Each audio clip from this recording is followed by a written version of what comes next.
ہمیں سب سے پہلے یہ سمجھنا پڑے گا کہ محبت ایگزیکٹلی ہوتی کیا ہے. پھر اگر محبت کی کچھ اقسام ہیں تو اس آیت میں اللہ کون سی محبت کی بات کر رہا. اور پھر انشاءاللہ ایک سٹیج پر آ کر میں ایک بحث یہ بھی آپ کی خدمت میں پیش کروں گا, اشارہ آج کر رہا ہوں.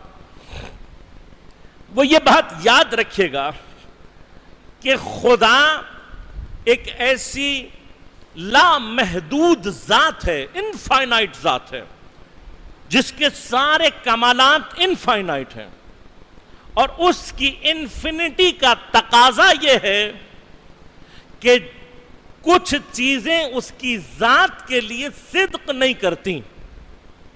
لہذا خدا کا جو اسماء مبارکہ میں سے ایک اسم کیا ہے؟ الغنی. غنی کا معنی کیا ہے؟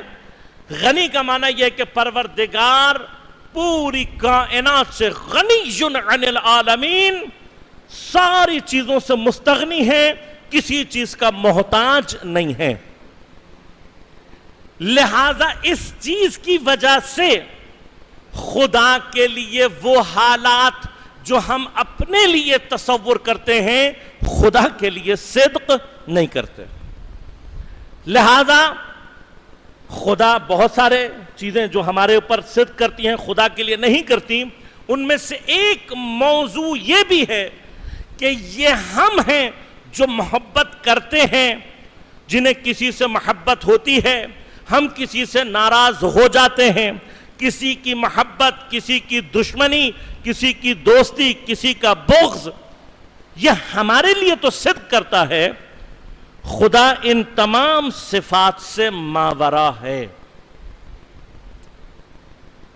اب جب خدا ماورا ہے تو فوراً سوال پلٹ کر ذہن میں یہ آتا ہے کہ پھر جب خدا یہ کہتا ہے کہ یحببکم اللہ, اللہ بھی تم سے محبت کرے گا, تو اللہ کی محبت کا معنی کیا ہے؟ کیا معنی ہے؟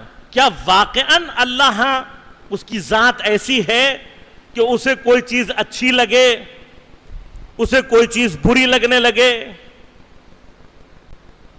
بحث ہے, اصول میں خاص طور پر کی جاتی ہے. کہاں کی جاتی ہے؟ جب ہم احکام میں آ کر یہ بحث کرتے ہیں کہ کوئی حکم اللہ کی طرف سے واجب کیوں ہے. مثلا نماز کو اللہ نے کیوں واجب کیا, اللہ نے روزوں کو کیوں واجب کیا, اللہ نے فلاں حکم کو کیوں واجب کیا, کسی چیز کو اللہ نے حرام کیوں قرار دیا, کسی چیز کو اللہ نے مستحب کیوں قرار دیا, کسی چیز کو اللہ نے مکروہ کیوں قرار دیا.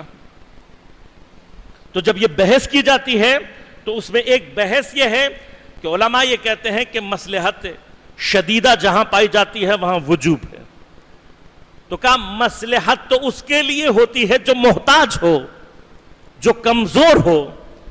خدا نہ محتاج ہے نہ کمزور, تو پھر خدا کے لیے ان چیزوں کا معنی کیا ہے؟ اور اگر خدا یہ ظاہر کرنا چاہے کہ میری مصلحت کس چیز میں ہے تو اس کے وجود سے اس کا ظہور نہیں ہو سکتا. یہ سخت مطلب ہے جو آپ کی خدمت میں آج اس لیے پیش کر رہا ہوں تاکہ ہمیں یہ بات سمجھ میں آئے کہ آیا جب میں خدا کے متعلق یہ کہتا ہوں کہ میں خدا کو دوست رکھتا ہوں, میں خدا سے محبت کرتا ہوں, تو کیا واقعاً میری یہ محبت خدا تک پہنچ بھی رہی ہوتی ہے یا نہیں؟ اور پھر پلٹ کر اگر خدا مجھ سے محبت کرنا چاہے گا تو خدا مجھ سے محبت کرے گا کیسے؟ یہ وہ سوالات ہیں کہ جن کے جواب ہم کوشش کریں گے اس عشرہ محرم میں آپ کی خدمت میں پیش کر سکیں. لہذا سب سے زیادہ امپورٹنٹ مسئلہ کیا ہے؟ اپنے موضوع کی شناخت. ٹاپک جس پہ ہم گفتگو کر رہے ہیں وہ ہے کیا؟ جب ہم نے کہا حب الہی تو حب الہی کا معنی ہمیں کلیئر ہونا چاہیے ذہن میں کہ ہم بات کیا کر رہے ہیں. اور انشاءاللہ اس معنی کو کلیئر کرنے کے بعد ہم اس مرحلے میں داخل ہوں گے جہاں ہمیں یہ بات سمجھ میں آئے گی کہ جس واسطے سے اللہ ہم سے کلام کرتا ہے وہی واسطہ اس کی پسند اور ناپسند کو بیان کرنے کا بھی ہے.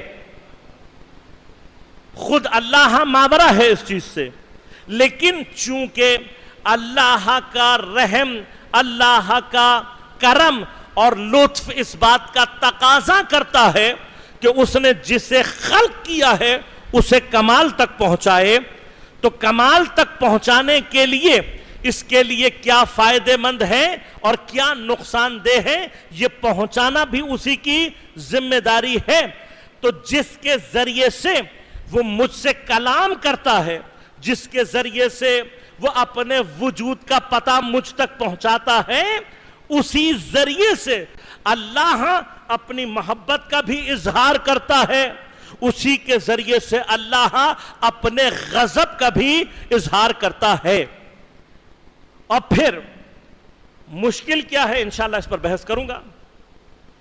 ہم انسانوں کی ایک مشکل یہ ہے کہ جب تک ہمیں کسی چیز کا خارج میں، ظاہر میں اس کا پریکٹیکل نہ مل جائے، ہمیں اس چیز کا اندازہ صحیح معنی میں نہیں ہو سکتا.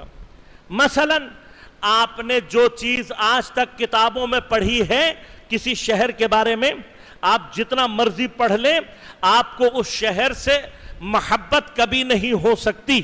لیکن ایک مرتبہ اگر آپ نے اس شہر کو دیکھ لیا تو پھر اس سے متعلق احساسات آپ کے وجود میں پیدا ہو جائیں گے. میں یہاں سے بیٹھ کر جتنا حلوہ حلوہ کہتا رہوں، آپ کا منہ اس وقت تک میٹھا نہیں ہوگا جب تک آپ وہ حلوہ چکھ نہیں لیں گے. مسئلہ یہ ہے کہ صرف محبت کہنے سے محبت ہوتی نہیں ہے.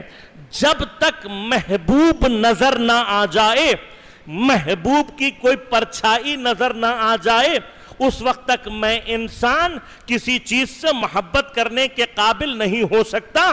اگر مجھے اپنے پروردگار سے محبت کرنی ہے تو میرے سامنے کوئی ایسی پرچھائی ہونا ضروری ہے کہ جس سے میں، ایسا آئینہ میرے لیے ہونا ضروری ہے کہ جس آئینے سے میں خدا کے عکس کو دیکھ سکوں، میں خدا کے وجود کا احساس کر سکوں، وہ میرے لیے خیال سے نکل کر حقیقت بن سکے.